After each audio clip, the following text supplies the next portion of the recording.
गुरुदेव नाम किसका, प्रभु का पावन नाम, मालिक का प्यारा नाम, समय का जगाया नाम। जय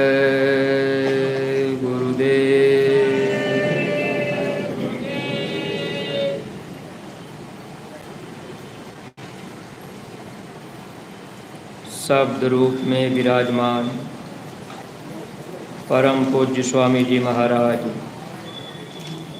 परम श्रद्धेय पूज्य महाराज जी के चरणों में कोटि कोटि नमन प्रणाम करते हुए संस्था के सभी वरिष्ठ पदाधिकारी सदस्यगण, सभी सत्संगी धर्म प्रेमी भाई बहनों को, सभी जिम्मेदार सेवादार प्रेमियों को सादर जय गुरुदेव।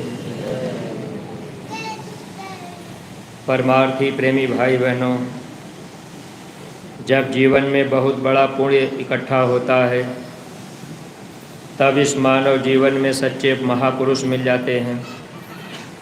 जब हम जीवों को सच्चा रास्ता मिल जाता है तो लोक और परलोक दोनों सुखमय हो जाता है। अगर इस मानव जीवन में महापुरुष न मिले तो यह मानव जीवन पशुओं के समान चला जाता है। जैसे पशु अपना पेट भर लेता, बच्चा पैदा कर लेता, पशु भी कहीं न कहीं रह लेता, वैसे ही प्रेमी भाई बहनों, हम सब लोग भी अगर मानव जीवन में गुरु महाराज न मिलते, रास्ता हम लोगों को न मिलता, तो हम सब लोग भी अपना जीवन ऐसे ही पशुओं के समान खाते पीते मौज मस्ती लेते बिता देते। एक दिन शरीर का समय पूरा हो जाता, इस शरीर से हम लोगों को यानी आत्मा को निकाल दिया जाता। जब आत्मा को शरीर से निकाल दिया जाता है फिर ये शरीर मुर्दा हो जाता है, मिट्टी हो जाता। लोग इसको जला देते, दफना देते। अब ये पांचों तत्व पांच में विलीन हो जाते, यानी जल तत्व जल में चला जाता, फिर पृथ्वी तत्व पृथ्वी में मिल जाता, ऐसे ही अग्नि तत्व आग में मिल जाता। इस तरह से पांचों तत्व खत्म हो जाते। फिर ये जीवात्मा धर्मराज के दरबार में पेश की जाती है। वहाँ 1 मिनट का समय नहीं लगता, अच्छे और बुरे कर्म का हिसाब कर दिया जाता है। इस मानव जीवन में जब 5 साल की उम्र हो जाती है, 5 साल के बाद एक भी दिन ज़्यादा होता है, उसी दिन से हर इंसान के पीछे काल भगवान एक कैमरा लगा देते हैं। अब वो चित्रगुप्त कैमरा लेकर के बैठा रहता है। जो हम आप अपने जीवन में अच्छा बुरा कर्म करते हैं वो सब फ़ोटो खींचता रहता है। 5 साल के पहले कोई भी कर्म नहीं छपता। 5 साल के बाद अब बच्चा ज्ञान अवस्था में हो जाता है, इसलिए कैमरा वो चालू हो जाता। अब जो भी जीवन में हम आप चोरी हिंसा हत्या का काम कर रहे वो सब हम लोगों का छपता जाता है।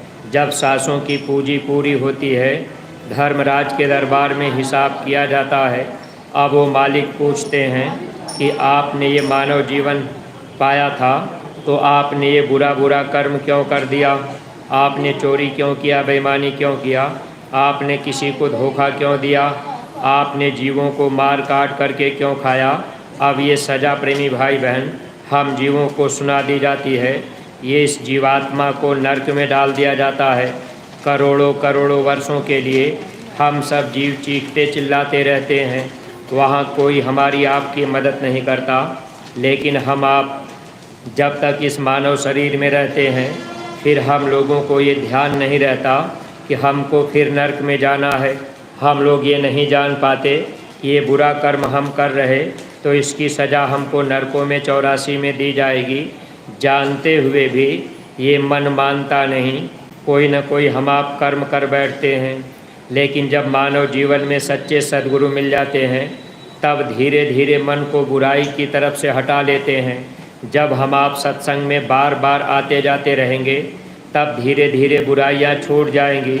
अगर एक बार हम आप मथुरा चले आए, अब ये समझ लिए कि चलो हम नाम दान ले लेते हैं, नाम दान लेकर के आप फिर अपने घर परिवार में दुनिया के काम धंधे में आप लग गए, फिर आपका सत्संग में आना जाना नहीं हुआ, आप सद्गुरु के वचन वाणी को अगर नहीं मान पाए तो फिर ये मन आपको धोखा दे देगा। फिर आपको इसी संसार में बुरे कर्मों में ये मन लगा देगा, फिर कर्म की सज़ा हम जीवों को भोगनी पड़ेगी। इसलिए प्रेमी भाई बहनों, जब जब महापुरुष इस धरती पर आए, महात्मा अगर मिल गए तो महात्मा ये चाहते रहे कि जीव प्रेम कर लें। अगर हम जीवों का प्रेम सद्गुरु से हो जाए, गुरु से हम आप सच्चा प्रेम कर लें, तब इस संसार से हम लोगों का छुटकारा हो जाएगा। लेकिन आज हम आप अगर ध्यान से अपने को देखें तो हम लोगों का प्रेम गुरु से सच्चा नहीं हो पाता। प्रेम कैसा होना चाहिए? अब जैसे मछली को पानी से बाहर निकाल दिया जाए तो मछली पानी के बिना तड़प तड़प के मर जाती है, ऐसा प्रेम सद्गुरु से अगर जीव का हो जाए तब कहीं ये दिव्य दृष्टि खुलती है, सूरत ऊपर के लोकों में जा पाती है। लेकिन ऐसा प्रेम कोई कोई प्रेमी कर पाते हैं, क्योंकि हम आप काम क्रोध लोभ मोह अहंकार इन बुराई विकारों में फंसे हुए हैं। सत्संग के द्वारा जब हम आप सत्संग में बार बार आते जाते रहेंगे, सत्संग के वचन बार बार सुनते रहेंगे, हम आप दर्शन का लाभ लेते रहेंगे, तो महापुरुष के दर्शन और उनके सत्संग से ये लाभ जीवों को मिलता है। ये काम क्रोध लोभ मोह अहंकार ये दुश्मन धीरे धीरे मूर्छित होने लगते हैं। हालांकि ये दुश्मन मरते नहीं हैं। जब मूर्छित हो जाते हैं तो शील क्षमा संतोष विरह और विवेक ये 5 सहेलियाँ धीरे धीरे जागृत हो जाती हैं। जब पांचों सहेली जो आत्मा की सहेली हैं, शील क्षमा संतोष विरह विवेक ये जाग जाती हैं, सहेली साथ दे देती हैं, तब ये आत्मा शब्द की डोरी पकड़कर फिर अपने देश वापस निकल जाती है। लेकिन जब तक काम क्रोध लोभ मोह अहंकार ये 5 दुश्मन हावी रहेंगे, तब तक हम आप कभी भी जरा सा भी ऊपर के तरफ रूहानी सफ़र नहीं कर पाएंगे। इसीलिए महापुरुष हम जीवों से बार बार सेवा, बार बार सत्संग और बार बार दर्शन, ये बार बार महापुरुष हम लोगों को सिर्फ लाभ देने के लिए इस तरह से सेवा भी करवाया करते हैं। अब कोई न कोई सेवा महात्मा हम जीवों को दे देते हैं। आज बहुत से प्रेमी भाई बहनों के मन में ऐसी बातें भी पैदा हो जाती हैं कि भाई बार बार सत्संग की बात की जाती है, बार बार सेवा की बात की जाती है, तो हम बार बार मथुरा कैसे जाएंगे, हमारा किराया भाड़ा खर्चा बहुत लग जाएगा।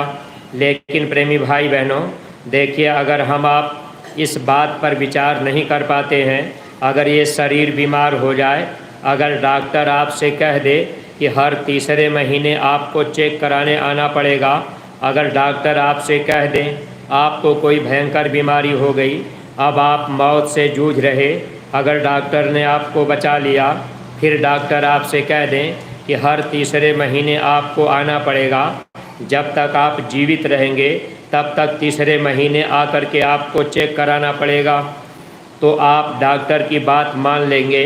क्योंकि शरीर की सुरक्षा के लिए हम आप शरीर के डॉक्टर के पास गए, डॉक्टर ने कह दिया कि हर तीसरे महीने आपको आना है, तो आप जाते भी रहेंगे, दवा भी खाते रहेंगे। लेकिन हम आप अपने आप को नहीं समझ पाए, हम लोग शरीर नहीं हैं, हम लोग आत्मा हैं। यही बात भगवान कृष्ण गीता में अर्जुन को भी समझाए थे।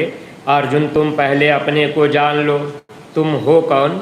भगवान कृष्ण बता रहे, भगवान के तुम अंश हो, बतला रही गीता तुझे, पर मोह निद्रा मग्न सोते, काल बहु बीता तुझे। हे अर्जुन, तुम तो भगवान के अंश हो, लेकिन मोह निद्रा में तुम सो रहे हो। बहुत युग बीत गया, बहुत कल्प बीत गया, और प्रेमी भाई बहनों हम लोग अपने को जान भी नहीं पाए। फिर भगवान कृष्ण बता रहे, अर्जुन तुम आत्मा हो, तुम्हारा ये देश नहीं है, तुम कहाँ के रहने वाले हो।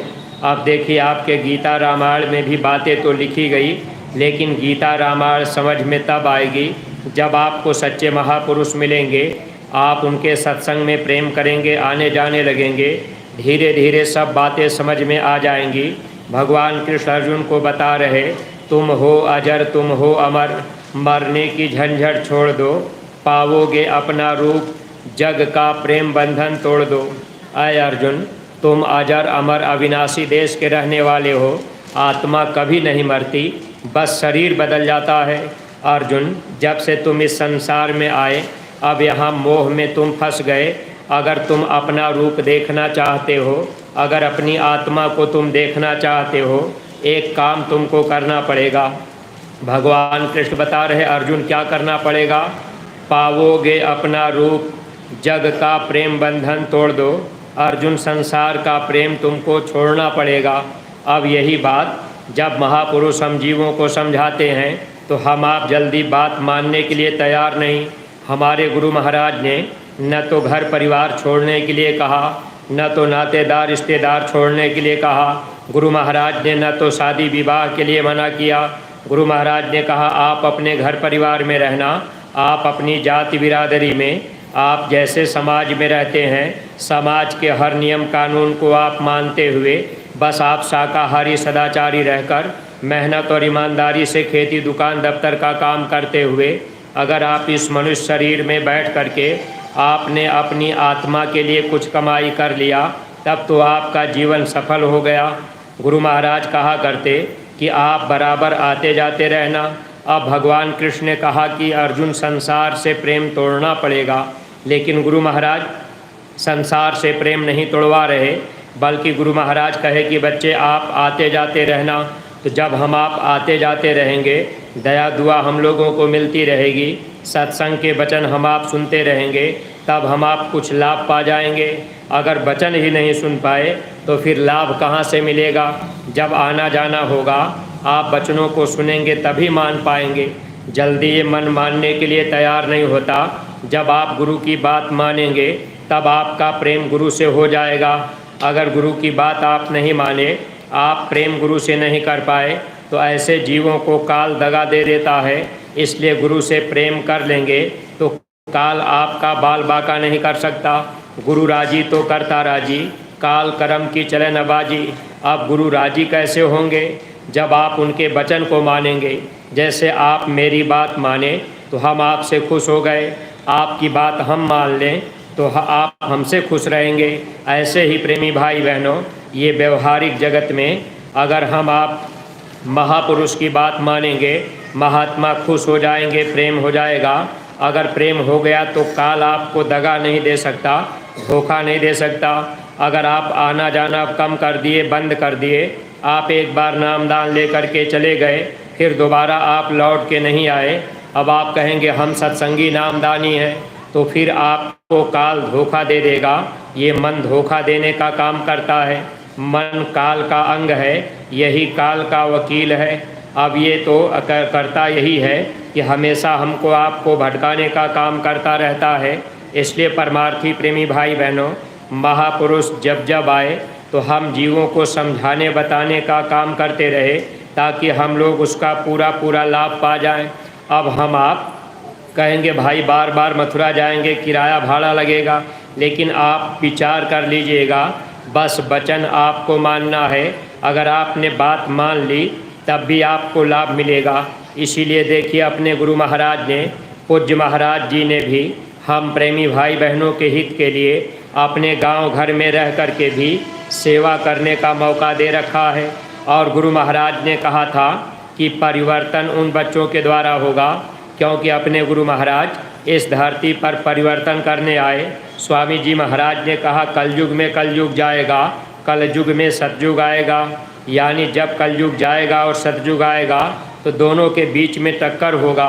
जो लोग बीच में पड़ेंगे वे पीस दिए जाएंगे। कलयुग जाते वक्त में देगा थप्पड़ छोड़, ले जाएगा साथ में मानव कई करोड़। एक दो लोग नहीं जाएंगे, करोड़ों करोड़ों लोग एक साथ जाएंगे। गुरु महाराज ने कहा था लाशों पे लाशें पड़ी रहेंगी, उठाने वाले लोग नहीं मिलेंगे। ऐसा दिन प्रेमी भाई बहनों हम लोगों के बीच आएगा। और जगह जगह ऐसी घटनाएं हुई जहां लाशों को लोग छूने से इनकार कर दिए। ऐसे समय में देखिए इस तरह की स्थिति बन गई कि कितनी लाशों को जेसीबी से ही उठा करके लोगों ने जलाया। तो कहने का मतलब कि महात्मा की कोई बात गलत नहीं होती। अगर हम आप महापुरुष के वचन को मान लिए तब तो जीवन में लोक और परलोक दोनों हम लोगों का सुखी हो जाएगा। अगर प्रेमी भाई बहन वचन को नहीं मान पाए तो फिर धोखा ही धोखा हम आप खाएंगे। महापुरुष किसी को धोखा नहीं देते, धोखा मन देता है। मन गुरु की बात मानता नहीं, इसलिए अपने घर परिवार में भी रहकर आप चाहें तो सेवा कर सकते हैं। और ये महापुरुष सेवा इसीलिए कराते कि थोड़ा हम लोगों का प्रेम गुरु से हो जाए। अगर हम आप वचन मानेंगे प्रेम हो जाएगा। अच्छी तरह से आप अपने को मिलाइएगा। आज हम आप जितने भी सत्संगी प्रेमी भाई बहन हैं, स्वामी जी महाराज ने 24 घंटे में 22 घंटे कहा दुनिया के काम में लगा देना। 2 घंटे का समय गुरु महाराज ने कहा बच्चे तुम मेरे लिए देना सुमिरन ध्यान और भजन में। आज कोई सत्संगी प्रेमी होंगे, अपने अपने हृदय पर हाथ रख करके अगर हम आप विचार करें तो 1 घंटा सुबह और 1 घंटा शाम आप कोई सत्संगी प्रेमी समय दे पाते हैं। तो पहली बात हम आप गुरु महाराज की नहीं मान रहे, और जो भी गुरु दरबार से सेवा लगाई जाती है या जो भी आदेश गुरु दरबार से दिया जाता है हम आप उसका पूरा पालन नहीं कर पाते हैं। इसमें भी हम आप धोखा खा जाते हैं। जैसे पूज्य महाराज जी ने 1 जनवरी सन 2020 यानी जनवरी के महीने में सन 2020 में, अब 1 साल के ऊपर ये दूसरा साल आपका चल रहा, महाराज जी ने बुंदेलखंड की पावन धरती पे हम सत्संगी प्रेमी भाई बहनों के हित के लिए एक आदेश किया है कि प्रत्येक सत्संगी प्रेमी भाई बहन अपने अपने घर में एक गुल्लक रख लें और 1-1 रुपया प्रत्येक सत्संगी प्रेमी उसमें डालते जाएं। अब ऐसे सत्संगी प्रेमी भाई बहन अभी बहुत कम लोग हो पाए जो लोग इस आदेश का पालन कर पाए। आप अच्छी तरह से मिलान कीजिएगा। अगर आप गुरु की बात नहीं माने तो धोखा ही धोखा होगा।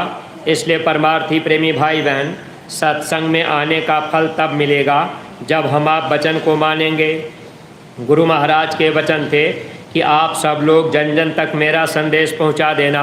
स्वामी जी ने कहा कि अगर जंगल में कोई झोपड़ी भी दिख जाए तो आप जंगल में उस झोपड़ी के पास जाकर जो भी उस झोपड़ी में रहता हो उनको मेरा संदेश बता देना। यही बात पूज्य महाराज जी ने कहा कि प्रत्येक सत्संगी प्रेमी भाई बहन अब 1-1 गांव को गोद ले लें।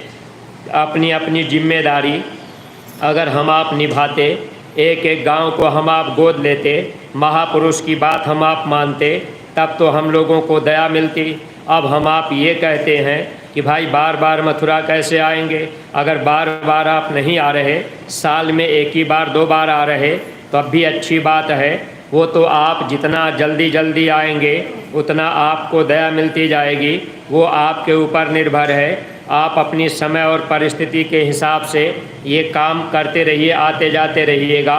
अगर साल से ज़्यादा आपने कर दिया, अगर साल में 1 बार आप गुरु दरबार में नहीं आए और आप दर्शन नहीं कर पाए तो जानते हैं क्या होता है।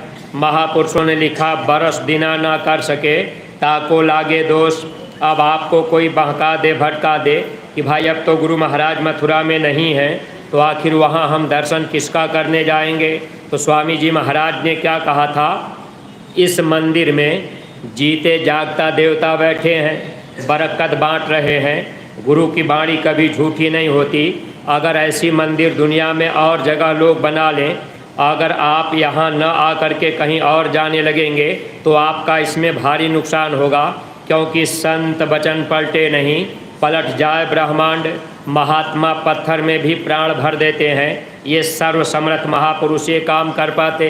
स्वामी जी महाराज ने कहा मंदिर में जीते जागता देवता बैठे हैं। गुरु जीते जागता देवता होते हैं, गुरु कभी मरते नहीं। अगर आप मथुरा आते रहे, मंदिर में गुनाहों की माफ़ी मांगते रहे, गुरु दरबार से जो आदेश आपको दिया जाए उस आदेश को आप मान करके अगर चलते रहे, दया आपको मिलती रहेगी। देखिए प्रेमी भाई बहनों, महात्मा अपने वचन हम जीवों के बीच में भेज करके हम जीवों की परीक्षा कर लेते हैं कि आखिर कौन जीव मेरी बात मान रहा, कौन जीव मेरी बात नहीं मान रहा। अब 1-1 गांव को अगर हम आप गोद नहीं लिए, उस गांव में गुरु महाराज के वचन वाणी की पुस्तक नहीं बांटे, उस गांव में हम आप जा कर के प्रचार नहीं किए, जिस गांव को हम आप गोद लिए अगर उस गांव से नए लोगों को तैयार करके मथुरा नहीं लाए, इसका मतलब हम आप गुरु महाराज की बात नहीं मान पाए। इसलिए प्रेमी भाई बहन, अगर आप 1-1 गांव को गोद लेने का संकल्प कर लें तो तो आप ये समझ लीजिए कि दया आपके साथ काम करेगी। स्वामी जी महाराज कहा करते थे कि हर गांव में कोई न कोई साधु है और हम लोगों को गुरु महाराज ने परिवर्तन का सिपाही बनाया है। अरे हम लोगों का इतिहास बनेगा, लेकिन इतिहास ऐसे नहीं बनेगा। मीरा ने अपने गुरु का कितना गुणगान किया। मीरा को चाहे जितनी तकलीफ़ दी गई, लेकिन मीरा कभी भी अपने गुरु के काम को, गुरु के गुणगान को प्रचार करने में रुकी नहीं। आज हमारी आपकी ये हालत है कि इतना सरल रास्ता होने के बाद भी एक एक गांव अगर हम आप गोद ले करके गांव में जा कर के प्रचार करते, तो गुरु महाराज ने कहा हर गांव में कोई न कोई साधु रहता है। साधु का मतलब वेशभूषा से नहीं होता। अगर कोई दाढ़ी, बाल, तिलक, चंदन, लाल पीला कपड़ा पहन ले, अगर आपने साधु मान लिया, तो ऐसे में ही तो हम आप धोखा खाते हैं।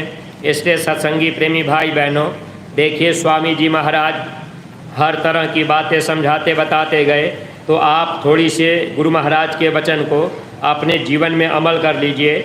आप अपना इरादा मजबूत बनाइए कि हम एक गांव जरूर गोद लेंगे और उस गांव में गुरु महाराज की पुस्तक बांटेंगे। और आप गांव के लोगों को मथुरा ले आए, उनको आप नामदान दिलवा दिए, अब वे भी भजन में लग जाएंगे, तो जानते हैं इसमें आपका इतिहास बनेगा। स्वामी जी महाराज ने ये कहा था, परिवर्तन गाँव से होगा, शहरों से नहीं। इसलिए निशाना तो महापुरुष का सीधा है। गुरु महाराज की बातें धीरे धीरे आगे पूरी होने जा रही। अगर हम आप इसमें चूक गए, गांव गोद लेने में चूक गए, तो बाद में पश्चाताप करना पड़ेगा। इसलिए प्रेमी भाई बहनों, स्वामी जी महाराज के ये वचन है, परिवर्तन उन बच्चों के द्वारा होगा जो परमार्थ की कसौटी पर खरे उतरेंगे। ज़रूरत पड़ेगी तो अपना तन, मन, धन तीनों कुर्बान कर देंगे।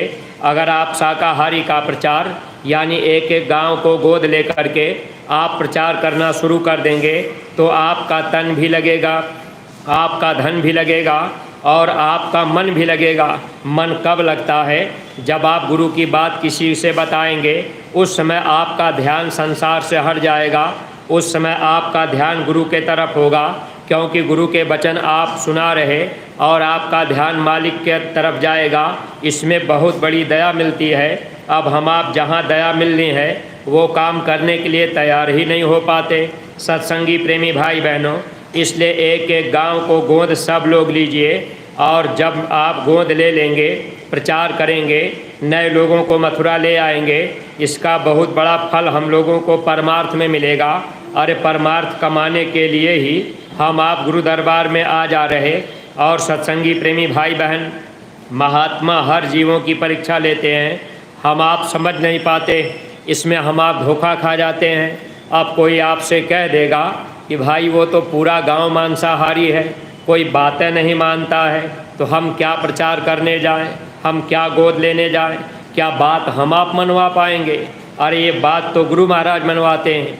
महापुरुष के वचन हमारा आपका फर्ज है कि दुनिया के बीच पहुंचा दें, गांव-गांव पहुंचा दें।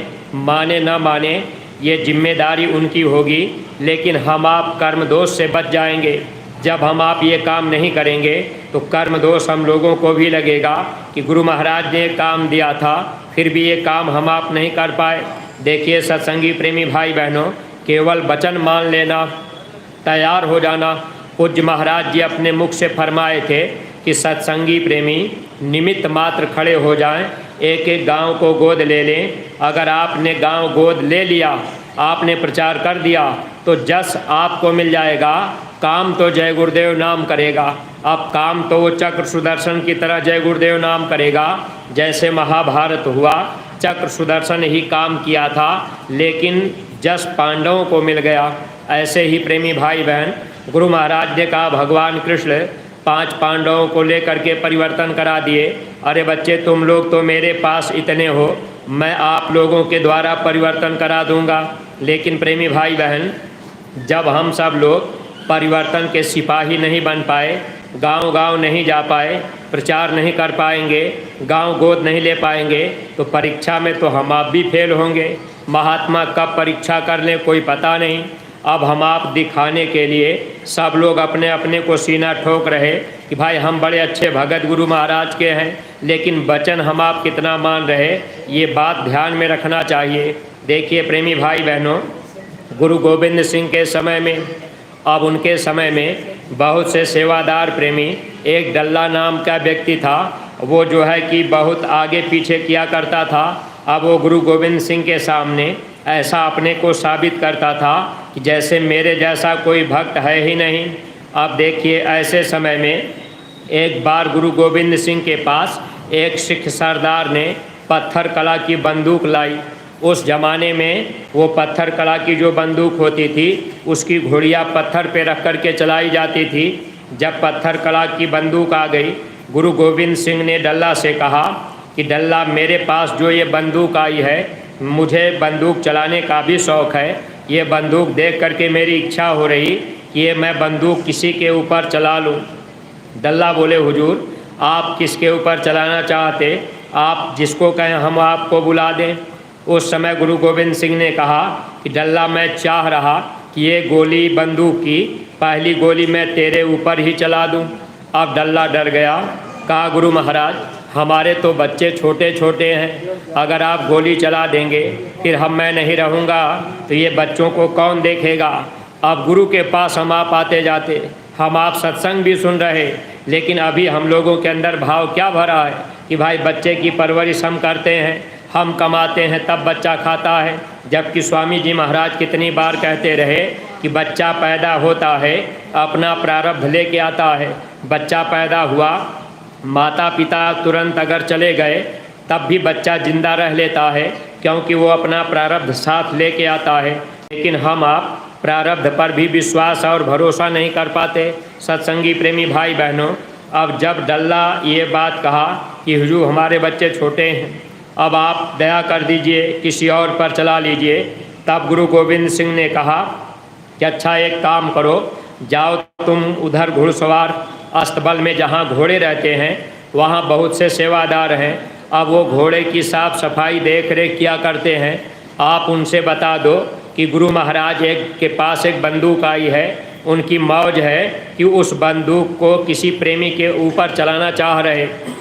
जब डल्ला जा कर के आवाज़ लगाया, अब भागे भागे प्रेमी आ गए। अब कोई नहा करके कपड़ा बदल रहा था, कपड़ा बदलते ही दौड़ा। कोई नहा धो करके शीशा कंघी कर रहा, वो वैसे ही दौड़ गए। कोई भोजन कर रहे, ऐसे ही दौड़ गए।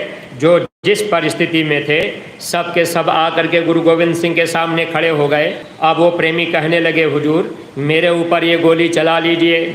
अब दूसरा कहता, नहीं हुजूर ये बहुत अच्छे सेवादार हैं, ये अच्छी सेवा करते हैं, हुजूर इनको छोड़ दीजिए, मेरे ऊपर चला लीजिए। यानी कई लोग लाइन लगा लिए कि नहीं हुजूर ये अच्छा है, हमसे बढ़िया सेवा करता है, हम बढ़िया सेवा नहीं कर पाते, मेरे ऊपर आप गोली चला लीजिए। अब ऐसे कई लोगों की लाइन लग गई। तब गुरु गोविंद सिंह ने कहा, अच्छा एक काम करो, सब लोग लाइन में लग जाओ। सब लोग लाइन में लग गए। गुरु गोविंद सिंह ने कहा कि जो लोग चाह रहे कि गोली मेरे ऊपर चले तो एक लाइन में आप रहोगे, गोली सबके अंदर से होती हुई पार हो जाएगी। अब उस समय गुरु गोविंद सिंह ने कहा, जो लोग नहीं चाह रहे ये लोग लाइन छोड़ करके अलग हट जाएं। तो और जो कुछ प्रेमी थे, अब वो जिनको अपने गुरु पर भरोसा विश्वास पूरा नहीं था, ऐसे लोग लाइन छोड़ करके बगल में खड़े हो गए और आपस में बातचीत भी कर रहे कि देखिए ये जो है बेकार के मरने जा रहे। अब गुरु गोविंद सिंह जब लाइन लग गई तब उन्होंने क्या काम किया, अब बंदूक को उन्होंने पत्थर पे रखा और पत्थर पे रख करके जब वही घोड़ियाँ दबाई तो बंदूक की नोक थोड़ी सी ऊपर कर दिए, गोली सबके सर के ऊपर से पार निकल गई। तब गुरु गोविंद सिंह ने कहा, जो लोग लाइन में खड़े थे अब इधर आ जाओ, आप पास हो गए, और जो लोग लाइन से बगल हो गए आप चले जाओ। ऐ प्रेमी भाई बहनों, महात्मा हर समय हम जीवों की परीक्षा ले लेते हैं, हम आप समझ नहीं पाते। अगर एक एक गांव को हम आप गोद नहीं ले पाए तो हम आप भी हो सकता है फेल हो जाएं, क्योंकि परिवर्तन का दौर है। हम आप परिवर्तन के सिपाही बनाए गए। गुरु महाराज ने कहा, कलयुग जाएगा सतयुग आएगा, इसे कोई माई का लाल रोक नहीं पाएगा। परिवर्तन होगा, चाहे सूरज पूरब से निकलना बंद कर दे, भले पश्चिम में निकलने लगे। ऐ परमार्थी प्रेमी भाई बहनों, तो परिवर्तन जब होगा और हमको आपको सिपाही बनाया गया।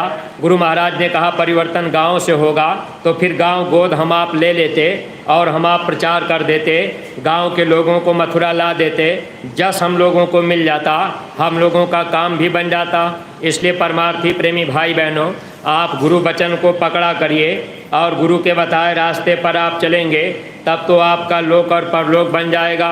अगर भक्ति के राह पर आप भुलमुल रहेंगे और इधर उधर देखा देखी का काम करेंगे कि भाई उन्होंने तो गोद नहीं लिया, वो बड़े पुराने सत्संगी हैं, तो हम क्यों गोद लेने जाएं। अब आप ये सोचेंगे भाई जिले के अध्यक्ष गोद नहीं लिए, जिले के उपाध्यक्ष गोद नहीं लिए, अब ब्लॉक के तहसील के लोग गांव गोद नहीं लिए, तो हम क्यों लेने जाएं। ऐसे सत्संगी प्रेमी भाई बहनों, आपको हमेशा अपने को देखना है और गुरु को देखना है। ये भक्ति का राह है। अगर आप इस रास्ते पर सच्चे मन से लग गए तो आपका लोक और परलोक बन जाएगा। अगर कहीं हम आप भटक गए, देखा देखी भक्ति करने लगे, फिर हम आप गिर जाएंगे। देखा देखी भक्ति का बहु न चढ़सी रंग, विपत्ति पड़े पर छाड़सी, ज्यों के चूरी भुजंग। अगर आप देखा देखी की भक्ति करेंगे कि फलाने तो गोद नहीं ले पाए। देखिए यही अपने शाहजहाँपुर जिला में एक प्रेमी नाम दान लिए और रास्ता पाए भजन में लगे। जब गांव गोद लेने का आदेश हुआ तो उन्होंने एक बस नए लोगों को भरकर यहाँ मथुरा ला दिए। अब उनको रास्ता मिल गया। अगर 50 लोग नए आ जाएं तो अब उसमें उनको नामदान मिल जाए। अगर 10-20 लोग ही भजन में लग जाएं, अगर वो भजन करके अपनी जीवात्मा को ऊपर के लोकों में ले जाएंगे, तो जो जीव नामदान पाने के बाद जब ऊपर के लोकों में उसकी चढ़ाई होती है तो सबसे पहले ध्यान उसका उसके ऊपर जाता है जो उसको गुरु दरबार तक लाया। फिर वो जीवात्मा ये देखती है कि ये प्रेमी हमको गुरु दरबार तक लाया, अगर ये प्रेमी हमको न लाता तो हम ऐसे गुरु को ना पाते, हम साधन भजन करके ऊपर के लोकों में न जाते, तो उनके ऊपर विशेष दया हो जाती है। इसलिए सत्संगी प्रेमी भाई बहनों, हम आप अगर ये काम करने में लग गए तब तो लोक परलोक का लाभ मिल जाएगा। अगर हम आप नहीं वचन को समझ पाए, इसी तरह से हम आप भक्ति में केवल देखा देखी का काम करते रहे, तब तो जीवन धोखे में चला जा रहा। परमार्थी प्रेमी भाई बहनों, बातें गुरु महाराज की पकड़ने की ज़रूरत, बस उस पर चलने की ज़रूरत है। हम जीवों का काम बन जाएगा, यही भक्ति है। अगर हम आप भक्ति से के राह से गिर गए फिर क्या होगा। जो कोई भक्ति भाव से चूके ताके मुख जम पल पल थूके, ये विशेष ध्यान रखिएगा। अगर आपका भाव भक्ति से चूक गया तो भाव आपका ख़त्म हो गया, आप आदेश का पालन नहीं कर पाए। ऐसे जीवों को जमदूत फिर पकड़ लेते हैं। इसलिए वचन को मानेंगे, दया हम आप पाते रहेंगे। देखिए आपकी दूसरी क्रिया का समय हो रहा है, इसलिए प्रेमी भाई बहनों, हम आपका ज़्यादा समय नहीं ले रहे। एक विशेष बात सूचना आपको ये दी जा रही, जो भी नए प्रेमी भाई बहन आज आप आ गए हों या रात में लोग आ जाएंगे, तो आप लोग इस बात का ध्यान रखिएगा। पूज्य महाराज जी ने इस समय हम जीवों के ऊपर दया की बरसात की है। ऐसा सुलभ अवसर बड़े सौभाग्य से मिल रहा। कल सुबह पूज्य महाराज जी फिर नामदान देने की मौज फरमाए हैं, लेकिन समय का ध्यान रखिएगा। 7:30 बजे तक सब लोग नामदानी सेवादानी की रसीदें कटाकर, जो नए प्रेमी आए हैं जिनको नामदान लेना है, तो आप रसीद कटा करके 7:30 बजे तक आप कुटिया में पहुंच जाएंगे। समय का आप ध्यान रखिएगा, समय से आप पहुंच जाएंगे, आपको रास्ता मिल जाएगा, आपका जीवन सार्थक बन जाएगा। इसलिए नए प्रेमी भाई बहन या जो पुराने सत्संगी हैं, आप अगल बगल थोड़ा जानकारी कर लिया करिए कि भाई आप नए तो नहीं आए हैं। बहुत से प्रेमी नए लोग कुटिया नहीं जान रहे। अब बता तो दिया जाता है कि कुटिया में जाना है, तो पुराने प्रेमी भाई बहनों का फ़र्ज है कि आप उनको कुटिया तक पहुंचा दीजिए, उनकी रसीदें बता दीजिए कि यहाँ रसीद कट रही, यहाँ बाहर भी कटती है, अंदर भी कटती है। जब वो रसीद कट जाएगी, पहुंच जाएंगे समय से 7:30 बजे, उनको नामदान प्रभु प्राप्ति का सरल रास्ता मिल जाएगा। वे भी प्रेमी भजन में लग जाएंगे, उनका भी जीवन सार्थक बन जाएगा। तो प्रेमी भाई बहनों, इन्हीं शब्दों के साथ हम अपनी बाणी को यहीं पर विराम दे रहे। अगर कोई बात मेरी आपको अटपटी लग गई हो तो आप लोग अपना छोटा भाई समझकर क्षमा कीजिएगा। सब लोग प्रेम के साथ मालिक के पावन नाम का उच्चारण करेंगे। जय गुरुदेव, जय गुरुदेव। नाम किसका? प्रभु का पावन नाम। बाबा जय गुरुदेव जी महाराज का कहना है, बाबा जय गुरुदेव जी महाराज की अर्जी है, पूज्य महाराज जी की प्रार्थना है, हाथ जोड़कर विनय हमारी। जय गुरुदेव। बहराइच का एक लड़का आया है, रत्नेश नाम का, गोपाल बहराइच।